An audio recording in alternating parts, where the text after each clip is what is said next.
E o quarto episódio da temporada começa com um flashback do dia em que o Kenny e a mãe dele foram deixar o pai no hospital para que ele ficasse lá para morar, já que em casa ele era um perigo, pois ele estava doente na noite anterior, tinha tentado abrir a porta à noite. O flashback logo acaba e passa para o tempo atual, onde o Kenny vai correndo falar com o Boyd para mostrar para ele quem ele encontrou no porão da casa do padre. Quando eles chegam lá, o Boyd já foi tratando de fazer todas as perguntas que a gente queria fazer para Sarah, começando pela principal, que era onde ela estava. E ela conta que entrou na árvore logo atrás dele e saiu lá dentro da casa do padre. O Boyd tenta explicar pro Kenny que eles precisam manter a Sarah viva e ali escondida, porque ela é uma chave para descobrir mais sobre aquele lugar, mas o Kenny não concorda muito com isso não. Isso porque nessa hora ele nem sabe ainda que o pai dele morreu por culpa dela. Em seguida vemos a Julie e o Ethan indo para casa da colônia, porque o Ethan queria falar com o Victor, e o Victor já deixa bem claro pro Ethan que ele ficou super chateado dele e o Jade terem mexido nas coisas dele. Depois a gente vê a Tabitha conversando com o Jimmy. Nessa conversa ele conta pra ela que o rádio lá do final da primeira temporada funcionou sim,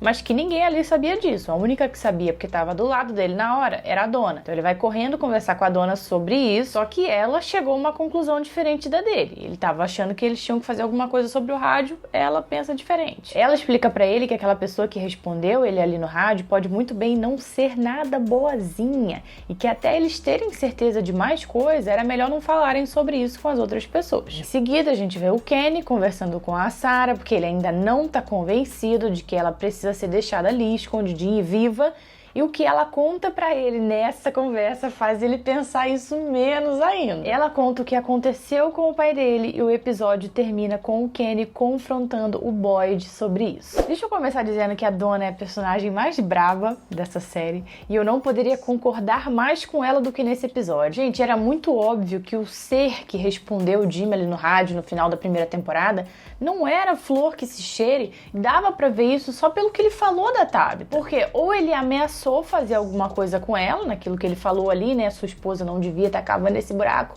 ou ele alertou do que já estava para acontecer, mas alertar já sabendo que não tinha como o Jim fazer mais nada, porque já estava em cima da hora, ou seja, ele não quis ajudar, ele só falou o que ia acontecer. Então qualquer um desses dois cenários deu pra gente ver que aquele ser não está querendo ser amigo deles e muito menos ajudar. E por que eu tô falando ser e não pessoa, né, já que era uma voz de uma pessoa? Porque é aquilo que a dona falou, a gente não sabe se é uma pessoa, se é um monstro, se é uma entidade, a gente não sabe o que é.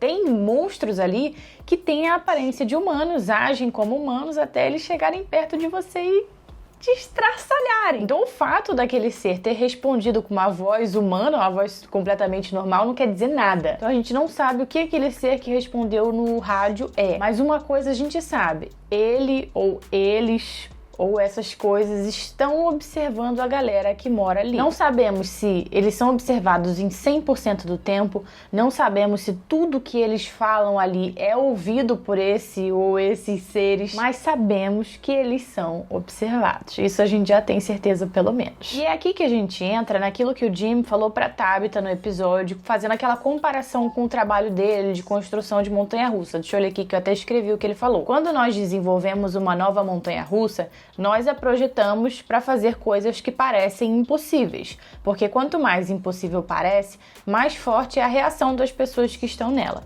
E se isso tudo for desenhado só para ver como nós reagimos? O fato da energia não vir de lugar algum, o cabo não estar conectado em lugar algum, parece algo impossível e é algo que alguém, qualquer pessoa que seja, em algum momento ia tentar descobrir da onde vem essa energia. Então é muito nítido que muita coisa que tá ali para parecer impossível e causar uma reação nas pessoas que estão lá. Porque, pegando esse exemplo da energia, era muito simples você botar umas placas solares ali em cima das casas, fazer a energia vir da energia solar e pronto, tá aí a explicação, a energia vem daí. Mas não. Propositalmente existem fios que vão até lá embaixo e não são ligados a nada. E era muito óbvio que em algum momento alguém ia tentar ver de onde é que vem esses fios. Então quem ou o que desenhou aquele lugar, vamos colocar dessa forma, desenhou para fazer as coisas que estão ali parecerem impossíveis. Não estou dizendo que tudo, mas pelo menos algumas das coisas que estão ali. O que acaba me aproximando mais de uma explicação, de uma possível explicação científica, me aproxima mais do científico do que do sobrenatural. Isso foi outra coisa que o próprio Jim falou. E se isso tudo for um experimento? A minha mente está navegando muito mais para esse lado, daquilo ser algum experimento ou algo do tipo, do que eles estarem em um limbo, terem caído em um universo alternativo e coisas assim. E por causa dessa história do rádio também, que se reforça mais ainda na minha cabeça esse negócio de que existem dois lados ali, o lado do bem e o lado do mal. Eu tenho que colocar tudo entre aspas, porque a gente não tem certeza de nada. Porque se vocês repararem, esse episódio mesmo ressaltou bastante o fato da Sarah ter tido contato com esses dois lados, o do bem e o do mal. O lado do mal foi aquele que fez ela matar algumas pessoas, que fez ela quase matar o Ethan, e o lado do bem foi aquele que ajudou ela e o Boyd quando eles estavam lá na floresta, que fez eles entrarem na árvore para eles se salvarem, não ficarem ali à noite. Então vamos formular uma teoria aqui. O que eu acho em relação a esses dois lados? Eu acho que o lado do mal é o lado que projetou aquele lugar. Vamos chamar assim novamente, tudo entre aspas, tá? E o lado do bem, eu me arrisco a dizer que podem ser pessoas que já estiveram ali e talvez conseguiram escapar. Foi inclusive uma coisa que a Sarah disse que me fez ficar pensando isso. Ela falou, nós fizemos esse lugar ficar furioso. Não tem por que o lado bom estar furioso. Então se o lado ruim é que está furioso, é o lado ruim que projetou aquele lugar. Mas voltando então para a conversa da dona com o Jim.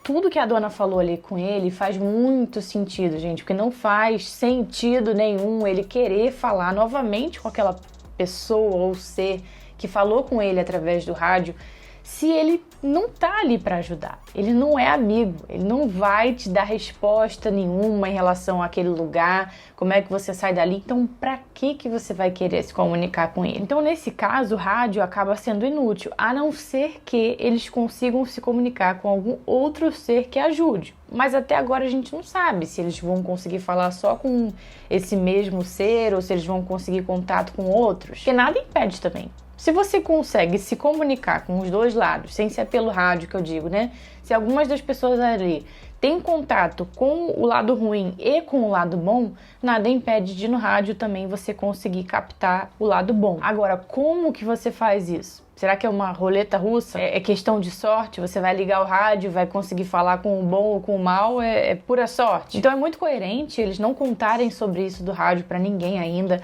porque isso só ia gerar um alvoroço, as pessoas iam ficar desesperadas, iam querer tentar falar de novo imediatamente, iam achar que ali é que estava a saída daquele lugar. Ia um monte de gente começar a brigar.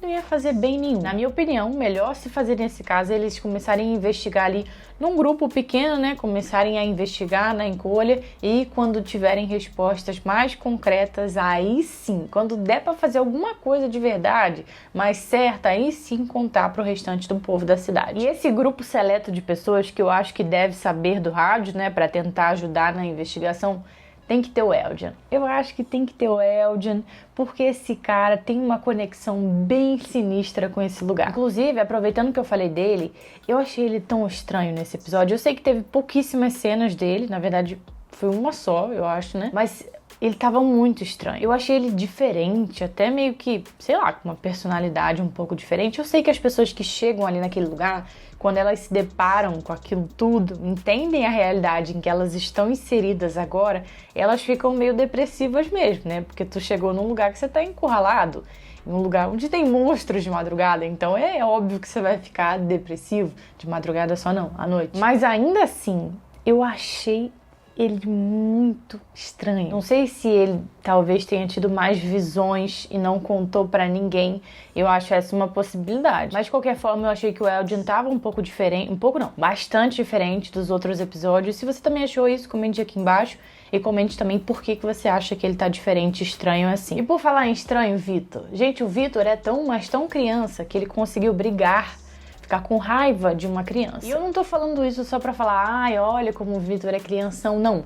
Eu tô falando pra fazer vocês pararem pra pensar junto comigo sobre como aparentemente ele não teve um adulto ali do lado dele ao longo da vida dele pra fazer ele amadurecer. Parece muito que ele se criou sozinho naquele lugar. Não parece que ele teve a influência de um adulto, ali do lado dele dizendo, olha, você já não é mais criança agora, você já não pode mais agir dessa forma. A gente olha pro Vitor e só vê uma criança mesmo. Tanto é que com quem ele foi fazer amizade? Com o Ethan. Então assim, eu parei pra pensar nisso por causa daquilo que eu falei pra vocês no meu vídeo passado sobre eu ficar com essa raivinha, né, do Vitor ser a pessoa que tá ali há mais tempo e ele não contar nada sobre aquele lugar pra ninguém, ele claramente saber segredos dali e não falar nada pra ninguém. Mas como seria isso? Esse processo dele contar as coisas pras pessoas, se as pessoas tratam ele só como se ele fosse um esquisitão, como se ele fosse um adulto esquisitão. Aí eu parei pra pensar, pra tirar a informação do Vitor, você não pode tratar ele como um adulto. Você tem que tratar ele como uma criança. Ele não responde a esse tratamento de adulto, mas ele responde ao tratamento de criança. Tanto é que com o Ethan, é com que ele mais conversa, ele mais fala sobre tudo. Eu acho que a primeira pessoa que primeiro adulto, né, que perceber que o Vitor precisa ser tratado como uma criança, para que ele fale mais, para que ele se sinta mais à vontade para falar sobre aquele lugar, vai ser a pessoa que vai tirar alguma informação valiosíssima dele. Vamos ver quem é que vai ser essa pessoa. E por último, vamos falar sobre a Sarah. Nas mãos do Kenny, a Sarah tá muito ferrada. Ele vai querer de qualquer jeito que ela vá pra caixa, que ela morra, mas eu não acho que isso vai acontecer. E por quê? Por causa da mãe dele. Aquela mãe dele, ela é um ser tão fofinho, tão meigo, que eu acho que mesmo quando ela descobrir que o marido dela morreu por culpa da Sarah, ela não vai querer que a Sarah vá pra caixa. O próprio Kenny falou isso, né, lá quando ele tava conversando com a Sarah, quando ela tava lá no porão da casa do padre. Ah, minha mãe vê você como uma filha que ela nunca teve. Então, ela não vai querer, gente, ela não vai deixar a menina morrer. O Kenny é capaz de ficar bem revoltado com isso, né? Mas ela não vai deixar a menina morrer, essa é a minha opinião. É lógico que vai ser um choque pra ela, né, quando ela descobrir isso, pelo amor de Deus. Mas eu acho que ela vai ter misericórdia da Sarah, coisa que o Kenny não quer ter de jeito nenhum. Então eu não acho que a Sarah vai morrer, até porque ela é uma pessoa importante ali para o desenvolvimento da história. Mas quem sabe, né? A história pode surpreender a gente. Comente aqui embaixo o que você acha. Esses dois últimos episódios, o 3 e o 4, foram mais calminhos, o que me faz pensar que deve estar vindo alguma bomba aí no quinto, hein? Deve vir alguma surpresa, um episódio um pouco mais frenético, eu acho. Principalmente por causa daquilo que o Jim foi fazer lá no final do episódio, que não mostrou mais nada, sabe? Ele foi atrás do rádio e não mostrou mais nada. No próximo ele deve fazer esse rádio funcionar. Eu já tô aqui me preparando pra ficar de queixo caído. Vambora! Não esquece de se inscrever aqui no canal, porque toda quarta-feira sai a minha análise do episódio From da semana. E se você não assistiu os últimos 2 vídeos, ó, vou deixar aqui ao lado pra você ver, tá bom? Beijinhos e até a próxima.